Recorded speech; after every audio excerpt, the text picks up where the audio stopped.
The map of the Orion Arm shimmered on the wall of the Galactic Council chamber, its colored sectors representing thousands of civilizations. Borders pulsed in calm blue tones except one region.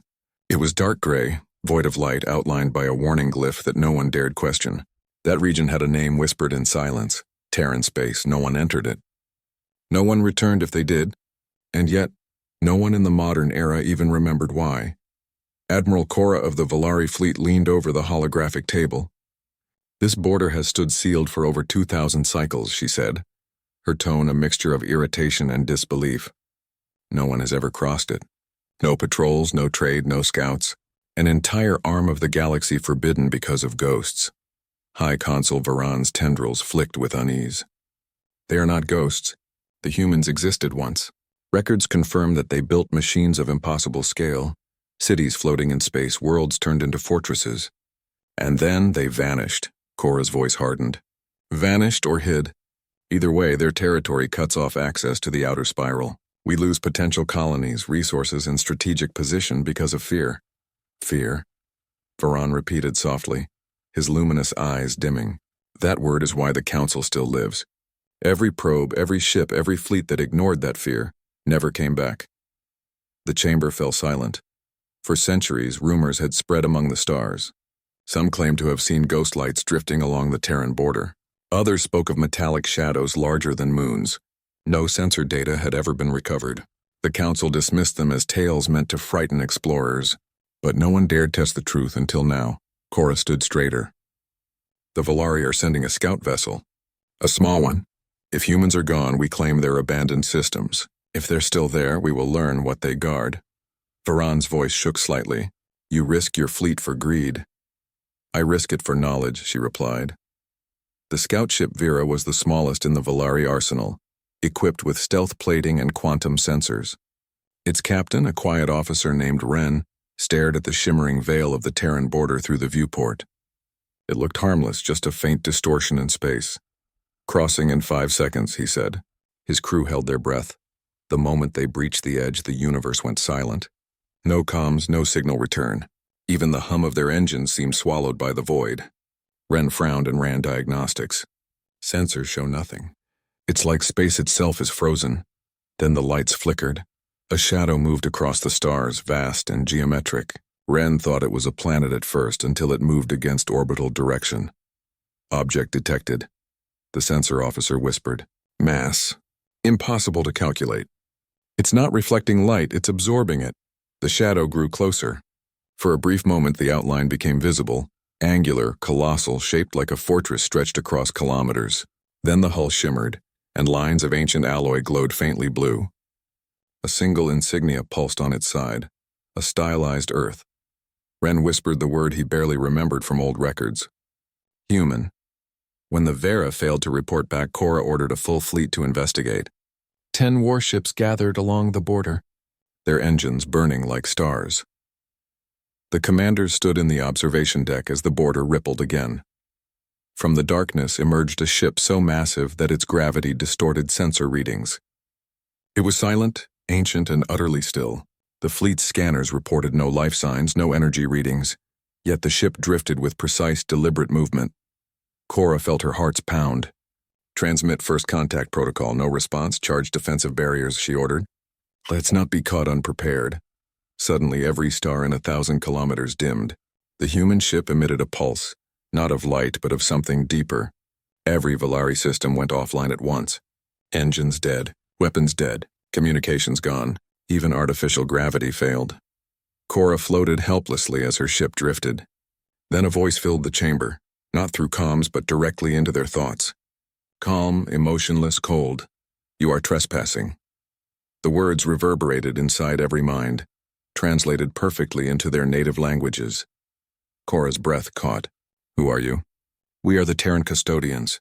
No species enters human space." Cora looked at the black void beyond the viewport. "Humans are extinct." The Council records, incorrect. For the first time in galactic history, the Volari fleet understood what it meant to face something ancient. The human ship rotated slowly. Beneath its armored surface, thousands of smaller vessels detached like sparks from a dying star. But they were not dying. They formed ranks in absolute silence, precision beyond biological comprehension. Each was the size of a city, yet they moved with unity like extensions of one mind. Cora tried to speak, but her words came out as a whisper. You can't possibly still exist. We never left. We watched. We listened, we warned. No one enters. And then, just as suddenly, the pulse ended. Power returned. The Terran ships vanished into the darkness as though they had never been there. Cora's fleet limped back to the border. Every ship recorded nothing but static. Only one message remained on all their data cores. Remember this. The border is not a line. It is a grave. The Galactic Council convened in panic. News spread faster than light across thousands of systems. The Valari fleet's loss was undeniable. Their admiral had returned pale and silent, her mind haunted by what she saw. Some believed the humans were machines now. Others said they had transcended into energy forms. A few dared to whisper that they had become gods of war. High Consul Varan spoke before the assembly. For centuries we treated the Terran border as superstition. We called it myth. But it was protection from ourselves. They do not seek conquest. They only demand silence. A scholar from the learned species raised a trembling limb. If they still exist, why remain hidden? Why guard empty stars? Varan's voice was heavy. Because perhaps those stars are not empty. He gestured toward the map. The gray expanse of Terran space pulsed faintly now. Signals appeared for the first time in recorded history. Power signatures deeper within. Something had awakened. Whatever they are, Varan said, we must never provoke them again. But greed has always been stronger than wisdom. Decades later, a corporate fleet from the Terra's dominion ignored the council decree. They sent 50 mining ships escorted by dreadnoughts. Their goal was simple: harvest the metals rumored to lie within the Terran region. Their entry was recorded by long-range satellites. The moment they crossed, every signal vanished. The fleet disappeared as if erased from existence. Hours later, a single distress transmission reached the outer relay. The voice was broken, terrified. They are not gone. They are waiting. They see everything. Do not follow, then silence. When rescue ships arrived, they found nothing. Not debris.